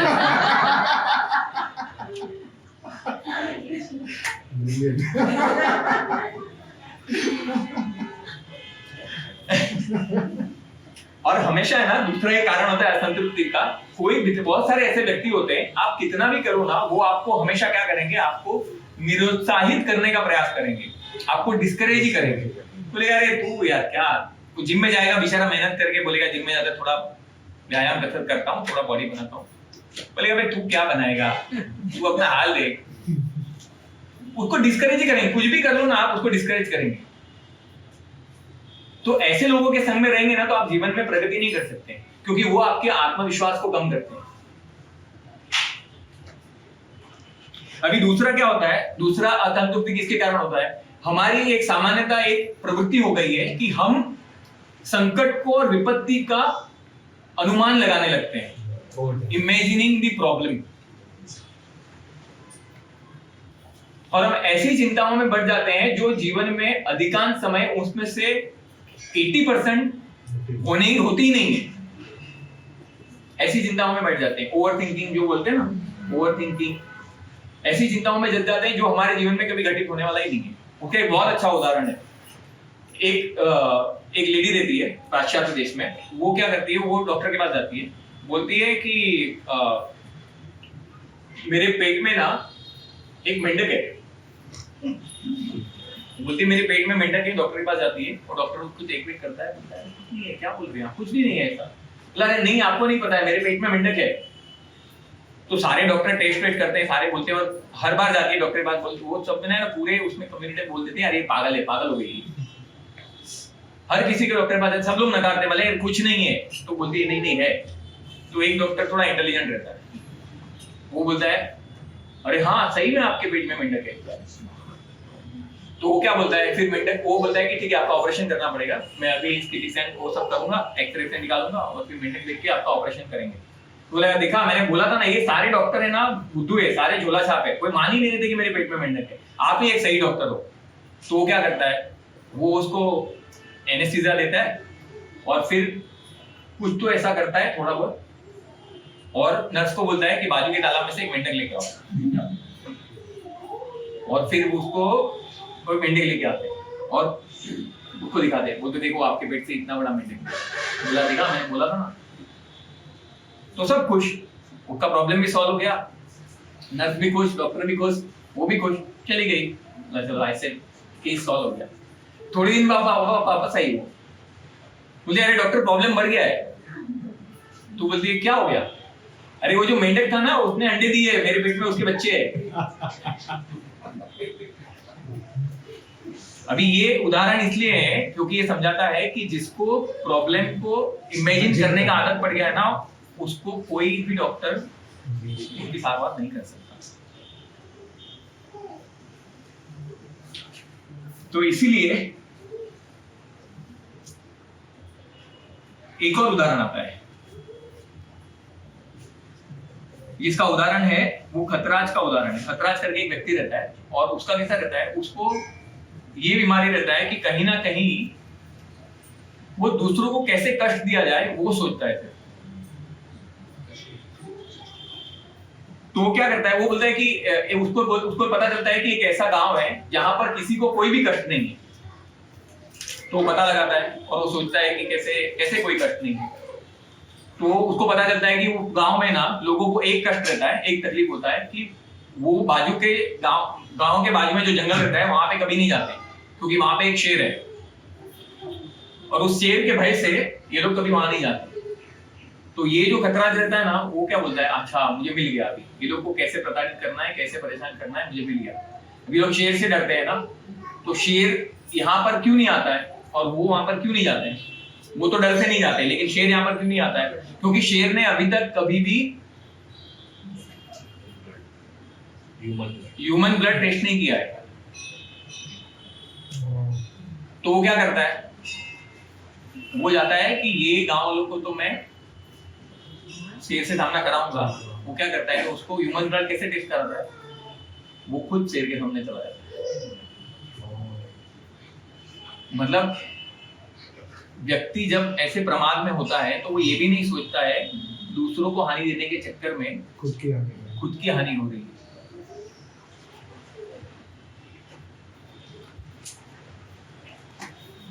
और जब हम बात करते हैं असंतुष्टि की और उसके साथ हम ये चर्चा करते हैं कि कैसे असंतुष्टि से हमने ये सब असंतुष्टि क्यों देखी, क्योंकि हमें ये पता चले कि कैसे हम नित्य संतुष्ट रह सकते हैं, नित्य सेटिस्फाइड हम कैसे रह सकते हैं। अगर ये सारी चीजें हमें होंगी तो हम कभी सेटिस्फाइड नहीं रह सकते और हमेशा दुखी रहेंगे। और दुनिया का सबसे बड़ा, हम बोलते हैं ना कि कैसे अपने जीवन को सुखी बनाना चाहिए, तो उसके बदले में हम ये देखते हैं कि कैसे हम अपने जीवन में दुखी बन सकते हैं। तो दुनिया में सबसे बड़े 2 वाक्य हैं जो आपको दुखी बनाने के लिए पर्याप्त है। सबसे पहला वाक्य क्या है कि दुनिया में मैं सबको खुश रखूंगा। अगर ये आपने सोच लिया ना तो आप जीवन में कभी भी सुखी और संतुष्ट रह ही नहीं सकते। और दूसरा वाक्य क्या है? दूसरा वाक्य है कि जो दुनिया में जो सुखी होंगे वो मेरे कारण ही होंगे, मैं ही उनको सुखी कर सकता हूं। अभी संतुष्टि जो है ना वो मन से प्रकट होती है। अभी आप देख लो बहुत कुछ कितने सारे व्यक्ति के पास कितने सारे धन, कितनी सारी संपत्ति, कितना कुछ होगा, लेकिन वो हमेशा आपको असंतुष्टि दिखेंगे अभाव के कारण। अभी एक लड़का का, ये रियल केस है, एक लड़का था, उसने YouTube पे अपना कुछ तो रील बनाया और रील बनाया मतलब YouTube पे उसने कुछ तो वीडियो बनाया और वीडियो बनाने के बाद उसको उस वीडियो के 400 लाइक मिले। 400 लाइक मिले, रियल केस है, 400 लाइक मिले और 1 डिसलाइक मिले। अब वो फ्रस्ट्रेट हो गया कि ये 1 डिसलाइक देने वाला कौन है, किसने 1 डिसलाइक किया मुझे और क्यों किया। साइकेट्रिस्ट के पास गया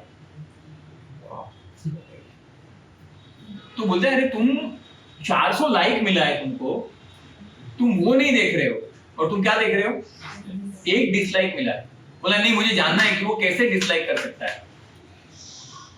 तो ऐसे सब विचारों से ना, ऐसे सब अपेक्षाओं से हम अपने जीवन को असंतुष्ट बनाते रहते हैं और उसके कारण दुखी रहते हैं। और ये जो है ना, ये सबसे बड़ा अभी का जो है वो भवरोग तो है ही, बट अब से सबसे बड़ा जो है ना तनाव, जो मानसिक तनाव, डिप्रेशन, वो बहुत सारे रिसर्च में ऐसा प्रमाणित किया गया है, स्पेसिफिकली WHO द्वारा, कि जितने भी दुनिया में मृत्यु होती है उसमें सबसे ज्यादा जो मृत्यु होती है वो किसके कारण होती है, मानसिक तनाव के कारण, स्ट्रेस के कारण। और इसका जब आंकड़ा सुनेंगे ना तो आपको लगेगा कि क्या ये वास्तव में सही है। 1 साल में 1 मिलियन 10 लाख लोग हो जाते हैं स्ट्रेस के कारण, डिप्रेशन। और ये क्यों करते हैं वो? क्योंकि वो डिप्रेशन हो जाए, तनाव के कारण वो आत्महत्या कर लेते हैं। मतलब जब भी हमारा जो कार्यक्रम भी चल रहा है उसमें ऐसा बताया है उन्होंने, अगर उसका गणित निकालेंगे तो हर 40 सेकंड में एक व्यक्ति आत्महत्या कर रहा है। वाह।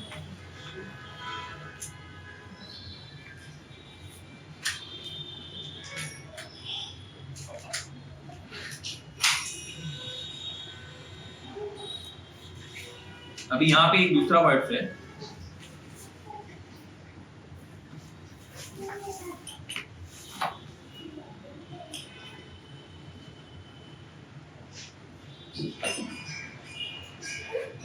हरे कृष्ण। तो जो अभाव जन्य परिस्थिति है उसका वास्तव में अगर इंग्लिश ट्रांसलेशन किया जाएगा तो स्कैरसिटी सिंड्रोम।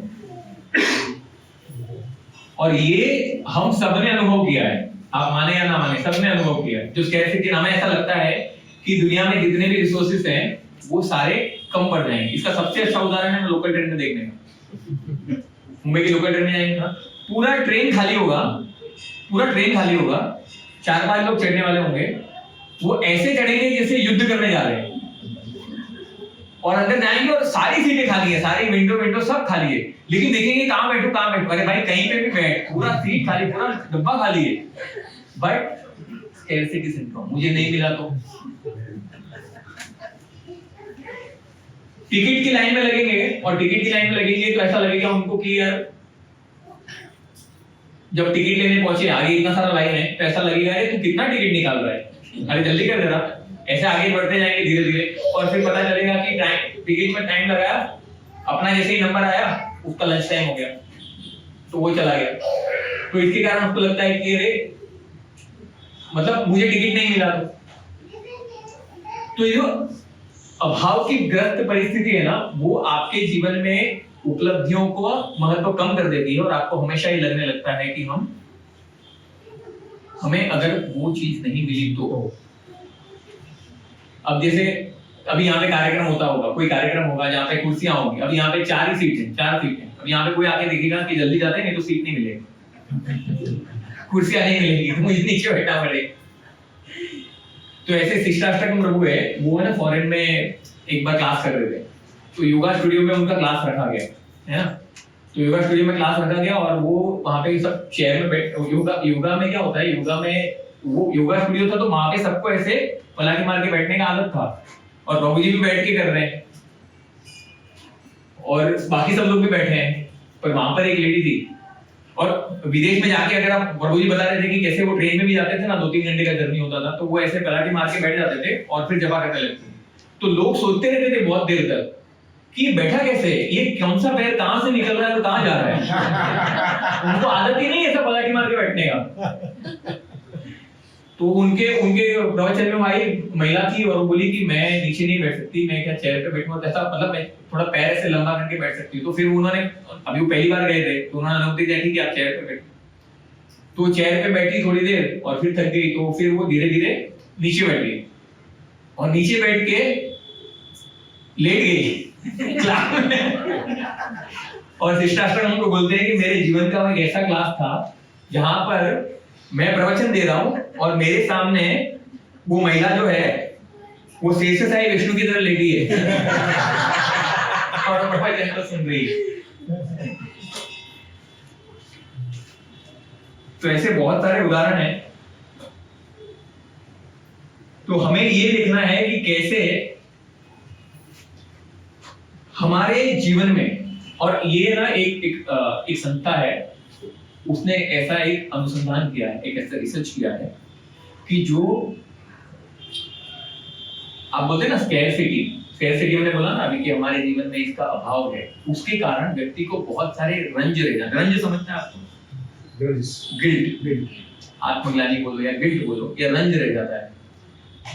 तो वैसा एक उन्होंने उदाहरण किया है ऐसा, और ऐसा अनुसंधान किया है कि व्यक्ति, जो भी लोग मरणासन, जो भी व्यक्ति होते हैं ना, जो मरने वाले होते हैं, उनको अपने जीवन में बहुत सारी बातों के लिए रंज रह जाता है, अफसोस रहता है, रिग्रेट होता है। तो उसमें से बहुत सारे ऐसे हैं जो चर्चा करने योग्य हैं, ताकि हमें ये समझ सके कि हमारे जीवन में वो असंतुष्टि ना रहे और हमारे जीवन में हमें जो जीवन मिला है उसमें, क्योंकि हम पहले से चर्चा कर रहे हैं हमारा जीवन कैसा है, हमारे जीवन में जितनी इच्छाएं बढ़ती जाती हैं उतना हम ज्यादा भौतिकता में फंसते जाते हैं। अब श्रील प्रभुपाद का जीवन, जो डेडिकेटेड, कमिटेड, डिटैच आचार्य हैं, पूरे विश्व भर में उन्होंने कृष्ण भावनामृत की स्थापना की। अभी उनके जीवन में जब वो अपनी लीला समाप्त कर रहे थे तो उन्होंने क्या वाक्य बोला? अब कोई इच्छा नहीं। अब ये बोलने में कुछ सेकंड लगेंगे, हाफ सेकंड, लेकिन उस बात को आत्मसात करने के लिए प्रभुपाद ने अपना पूरा जीवन दिया कि अब कोई इच्छा नहीं। आप में से कितने लोग बोल सकते हैं कि अब कोई इच्छा नहीं? और ये स्तर पर हमको पहुंचना है, क्योंकि देखो अगर ये स्तर पर नहीं पहुंचे ना तो पक्का है कि आना पड़ेगा, है कि नहीं? तो ये स्तर पर हमें पहुंचना है कि कैसे, और अगर इच्छा, प्रभुपाद जी शुद्ध भक्त है भगवान के। अभी आप ये बोल सकते हैं ना कि भगवान की सेवा करने की इच्छा तो होनी चाहिए ना, लेकिन जब भौतिक जगत से अपनी लीलाओं को समेट रहे थे तो उन्होंने ये वाक्य कहा, तब मुझे कोई इच्छा नहीं। तो उस स्तर पर आने के लिए हमारा जो ये जीवन है वो व्यर्थ ना चला जाए, इसलिए हमें प्रयास करना है। और इसलिए हम देखेंगे कि किस किस बातों से लोगों को रंज रहता है, ताकि हम हमारे जीवन में उस रंज को ना रहने दें। अभी हमारे पास जीवन है, भगवान ने दिया है, तो उसको हम कैसे पकड़ लें ताकि वो रंज अंत समय में, हमारा जब अंत समय आएगा, क्योंकि वो निश्चित है, जैसा हमने अभी भी चर्चा किया, कोई सुनिश्चित तो नहीं है ना, कभी भी आ सकता है। कोई भी एक दिन 365 दिन में से कोई भी साल हो, कोई भी महीना हो, कोई भी दिन हो, और उस दिन में कोई भी समय हो, वो फिक्स है, वो आएगा हमारे पास एक ना एक दिन। तो उसके पहले हमें तैयार होना है, और उस समय हम ये मनोस्थिति में आ जाए कि हमें अब कोई इच्छा नहीं है और किसी बात का रंज न रह जाए हमारे अंदर। तो ऐसा बताया गया है कि जो चर्चा की उसमें सबसे पहला जो रंज होता है ना, व्यक्ति जो मरणासन होता है, उसको सबसे पहला ये लगता है कि मैंने अपना जीवन, काश मैंने अपना जीवन अपनी इच्छा से अपने लिए जिया होता। क्योंकि अधिकांश समय आप देखेंगे ना, तो हम जो भी जीवन जी रहे हैं ना, वो दूसरों को प्रभावित करने के लिए, प्रमाण पत्र लेने के लिए जी रहे हैं। कहीं ना कहीं हमारा शिक्षण भी अगर होगा तो आप देखेंगे कि उसने किया है इसलिए मुझे करना है। अगर हमारा व्यवसाय भी होगा तो हम देखेंगे कि उसने किया है इसलिए मुझे करना है। हम अपने लिए कभी जीते ही नहीं हैं। अपनी खुशी के लिए, अपने आनंद के लिए मुझे क्या अच्छा लगता है, डेफिनेटली मुझे अच्छा लगता है, मतलब धर्म की मर्यादा तो होनी चाहिए, 4 नियमों का पालन और वो सब तो है ही, पर उसको पालन करते हुए हमें हमारे लिए समय निकालना चाहिए, हमारे लिए, जहां पर हम किसी के लिए, किसी को प्रभावित करने के लिए, इन्फ्लुएंस करने के लिए कुछ भी नहीं कर रहे हैं। ये बड़ा गिल्ट रहता है इस समय कि काश मैंने अपना जीवन अपने हिसाब से जिया होता, अपनी चॉइस से जिया होता, पर नहीं कर पाते। दूसरा एक ये रहता है कि काश हमने जो भी जीवन में अगाध परिश्रम किया है, वो अगाध परिश्रम करके हमने कुछ ऐसा अर्जित किया होता जो वास्तव में जिसका मूल्य होता। क्योंकि हमारा अधिकांश समय और अधिकांश प्रयास जो है वो कहां जाता है, इस भौतिक जगत में सुख सुविधाओं से भरे जीवन को प्राप्त करने के लिए। तो अंत समय में ये हमारे ऊपर आता है और हमें लगता है कि मैंने क्या पाया।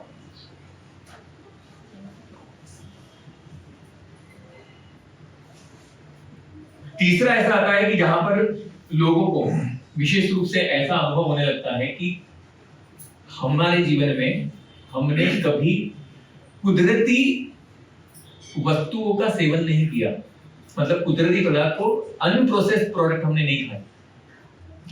क्योंकि हमारा जीवन देखेंगे जाने अनजाने से सारे हम प्रोसेस्ड फूड ही खाते हैं।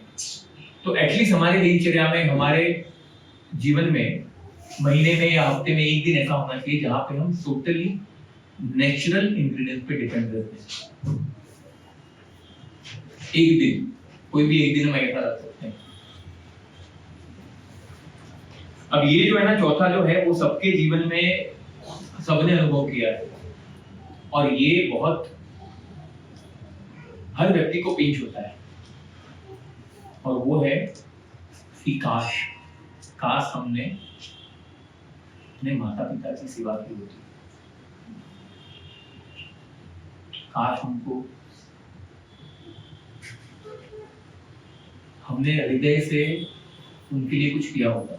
ये बहुत बड़ा पश्चाताप रहता है कि हमने हमारे माता पिता के लिए अगर कुछ किया होता।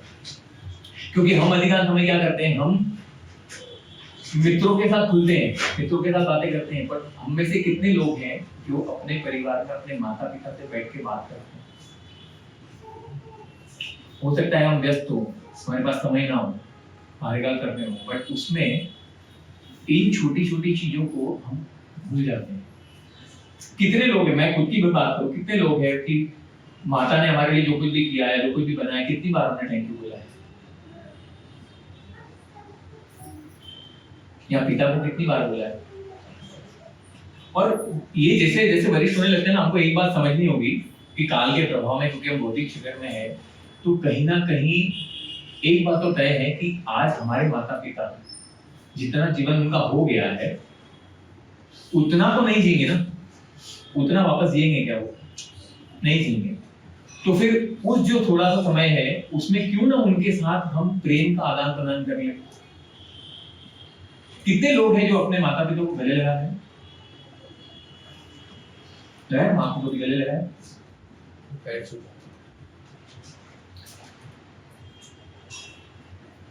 कभी करके देखना। अब मैं ना पिक्चर देखते हैं जादू की जप्ती ये सब बोलते हैं, दुनिया की सबसे बड़ी जादू की जप्ती है ना माँ के आंचल में है।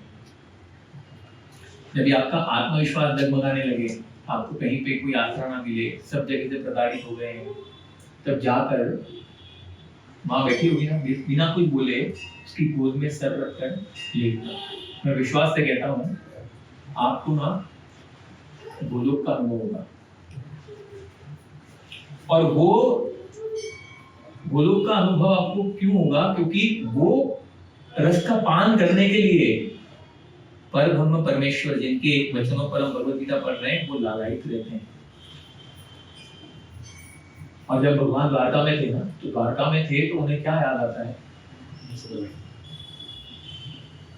बहुत सुंदर भजन है, इसमें ना पूरा व्याख्या करेंगे, पूरा क्लास हो सकता है। नंद लाला ने माता यशोदा सांभरे, ममतानी मूरत मारी रही गई गोकुल माँ। यहाँ पे राजा है चक्रवर्ती, भगवान द्वारका के राजा है, पर वो किसको याद कर रहे हैं? केशव। उनको याद आ रही है और भगवान रो रहे हैं। एक दृश्य होता है जहां पर भगवान यज्ञ में बैठे होते हैं, जितने भी द्वारकावासी होते हैं ना वो सारे यज्ञ में बैठे होते हैं, और वहां पर भगवान की लीला का पाठ है। द्वारकावासी ये सुनिश्चित करते हैं कि कैसे गोकुलवासी को यहाँ पर आना नहीं चाहिए। नहीं तो क्या है, जैसे ही गोकुल का और वृंदावन का नाम लेते हैं तो भगवान अपने आप में ही नहीं रहते, वो भूल जाते हैं सब कुछ। वो भगवान का जो भाव है, ब्रजवासी के साथ जो प्रेम है, वो आप अनुमान भी नहीं लगा सकते। अभी भगवान जब 11 साल 3 महीने या 4 महीने भगवान वृंदावन में रहे, और उस समय ब्रजवासियों ने उतना प्रेम दिया कि भगवान अपने अवतरण के उद्देश्यों को भूल गए, और उन्हें स्मरण कराने के लिए नारद मुनि को आना पड़ा। कि भगवान अपनी लीलाओं में ब्रजवासियों के साथ इतने मस्त थे, इतने मग्न थे कि उन्हें पता ही नहीं रहा कि मुझे मेरे अवतरण में ये सारे कार्य करने, मुझे मथुरा जाना है, इतने सारे राक्षसों का संहार तो यहाँ भी किया था, पर उनके आगे की जो जर्नी है ना वो भगवान भूल गए, और स्मरण कराने के लिए नारद मुनि को आना पड़ा। नारद मुनि भगवान अपने बाल के साथ खेल रहे थे, और भगवान आए, नारद मुनि आए, और नारद मुनि को भगवान एकांत में लेके गए।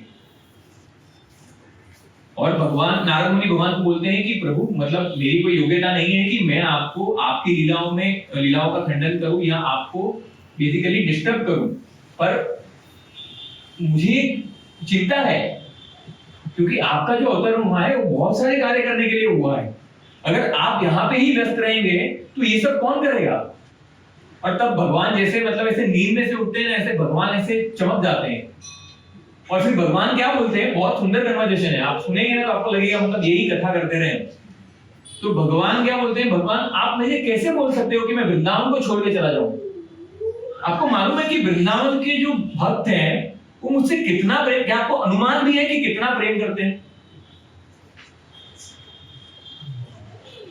वो बोलते हैं, भगवान बोलते हैं कि वो देखो, वो वहां पे जो है ना नाटा सा एक गोल मटोल दिख रहा है ना, भगवान नारद मुनि दिखाते हैं, वो बोलता है वो मधुमंगल है। वो मुझसे इतना प्रेम करता है कि वो जब सोकर उठता है ना तो अपनी आंखों पे हाथ रख देता है, और अपनी आंखों पे हाथ रख के क्या करता है, वो सीधा नंद भवन जाता है। नंद भवन जाता है, कन्हैया जहां पर सोता है उधर जाता है, और तब अपने हाथ हटाता है, और सबसे पहले वो कन्हैया को देखता है। उसका रोज का नियम है ये, बिना कृष्ण को देखे उसका दिन शुरू नहीं होता है। और आप मुझे बोल रहे हैं कि मैं इसको छोड़ के चला जाऊं? क्या होगा इसका? जो मुझे देखे बिना जगत को ही नहीं देखता है। फिर भगवान बताते हैं कि वो दूसरा है ना, वहां पर है वो मनसुखा है।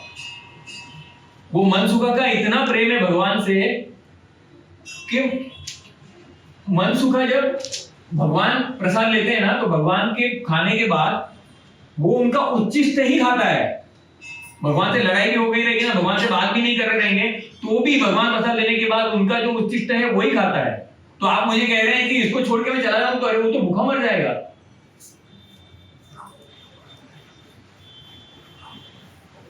और आप अभी मैं राधा की क्या बात करूं? आप मुझे कह रहे हैं कि इन ब्रजवासियों को छोड़कर मैं यहाँ से चला जाऊं? तो इतना प्रेम करते हैं। इसीलिए द्वारका में जब भगवान थे तो भगवान के सामने जब यज्ञ हो रहा था तो भगवान को द्वारका जो गोकुलवासी थे उनको आने के लिए प्रतिबंध लगाया था। और आप सुनेंगे ना अपने राधा रमन महाराज या प्रबोधानंद सरस्वती महाराज, उनका एक लेक्चर है हिंदी में, आप देखना है IDD पे मिलेगा आपको, प्रबोधानंद सरस्वती महाराज का वो लेक्चर आप सुनेंगे ना, मैं आपको गारंटी बोलता हूँ आप रोएंगे वो लेक्चर सुन के। वो लेक्चर में भगवान यहाँ पे यज्ञ कर रहे हैं, ठीक है, और ये प्रबंध किया गया है कि कोई भी भगवान को, जो ब्रजवासी है, कोई भी भगवान को दिखना नहीं चाहिए। और भगवान यज्ञ में बैठे हैं, यज्ञ करने वाले, और वहां पर गेट के उस तरफ नंद बाबा, यशोदा मैया, श्रीमती राधा रानी और सारे ब्रजवासी खड़े हैं। हाँ, और उधर जब भगवान, आप सोचो भगवान द्वारका के राजा हैं, भगवान जब मुड़ते हैं और वो देख लेते हैं, इसको यशोदा मैया को देख लेते हैं, और यशोदा मैया को देखते हैं, यशोदा मैया को देखते ही भगवान भाव विभोर हो जाते हैं और भगवान वो यज्ञ छोड़कर भागते हैं। और जानते हो भागते भागते अगर भागते हैं यशोदा मैया की तरफ, और इतने बड़े भगवान यशोदा मैया को जाते जाते भागते हैं और उनके गोद में चढ़ के लिपट जाते हैं भगवान। और भगवान की आंखों से अश्रु प्रवाह होता रहता है, उससे पूरा यशोदा मैया भीग जाती है। और यशोदा मैया में मातृत्व जागृत होता है, उनके स्तनों से दूधों की धारा होती है और भगवान का अभिषेक होता है। भगवान और यशोदा मैया पूरे भीग जाते हैं और उस प्रेम का माता के साथ, उस प्रेम का भगवान आदान प्रदान करते हैं।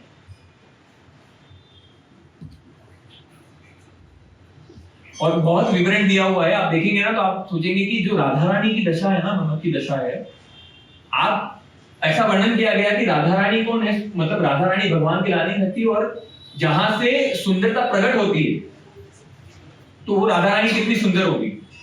उनकी भगवान कृष्ण के विरह में ऐसी परिस्थिति हो गई है कि आप अगर कहीं पे रोड पे कहीं पे जाएंगे और रोड पे जो समाज से और परिवार से निकाले हुए लोग कैसे रहते हैं, उसमें आपने देखा होगा ना, बहुत बार माताएं भी रहती हैं ऐसे, एकदम पूरा तेज नहीं होता है, निश्चित होता है, ऐसे वस्त्रों में रहती हैं। राधा रानी की वो मनोदशा हो गई है, उन्हें देखेंगे कोई तो पहचानेंगे नहीं कि राधा रानी कृष्ण के विरह में,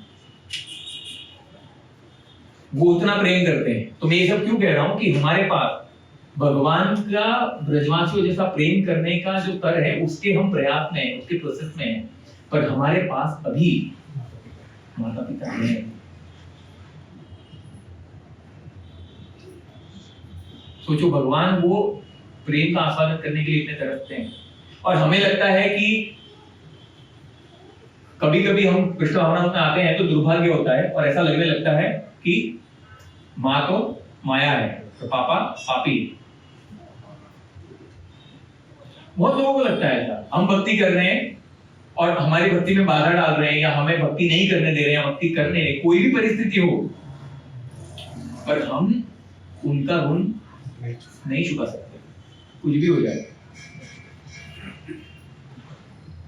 तो आप लोग सब सज्जन हैं और प्रेम का व्यवहार करते ही रहेंगे। मेरा सिर्फ इतना विनती है कि, है ना, इसमें एक और है यहाँ पे, ये क्यों मैं बोल रहा हूँ, क्योंकि यहाँ पे ना बहुत बार हम लोगों को प्रभावित करने का प्रयास करते हैं पर कभी अपनी भावनाओं को शेयर नहीं करते हैं। That is one of the regret that comes at the end. तो इसमें बहुत कुछ है पर हम इसको यहाँ पर थोड़ा सा विराम देंगे, और क्योंकि हमें भगवान का माला करना है और आज का जो माला का फल है वो हम वहां पर जो प्लेन कृष्ण की मृत्यु हुई है उनको अर्पित करेंगे। और इसका जो सारे हम आगे चर्चा करेंगे इसके ऊपर, पर आज का जो हमने जो चर्चा की है उसमें यही था कि कैसे हमारे जीवन के अंत में हमें असंतुष्टि का अनुभव ना हो और हम अपने रोज के जीवन में नित्य तृप्त कैसे रह सकते हैं। और नित्य तृप्त की अनुभूति करने के लिए जो हमने प्रयास बताए हैं कि किन कारणों से हम तृप्त नहीं रहते, उन पर ध्यान केंद्रित करना है। आप सबका बहुत बहुत धन्यवाद। अभी हम माला करेंगे भगवान की और भगवान को पुकारेंगे कि कैसे, और ये संतुष्टि सिर्फ जो है उसकी अनुभूति भगवान ही करा सकते हैं।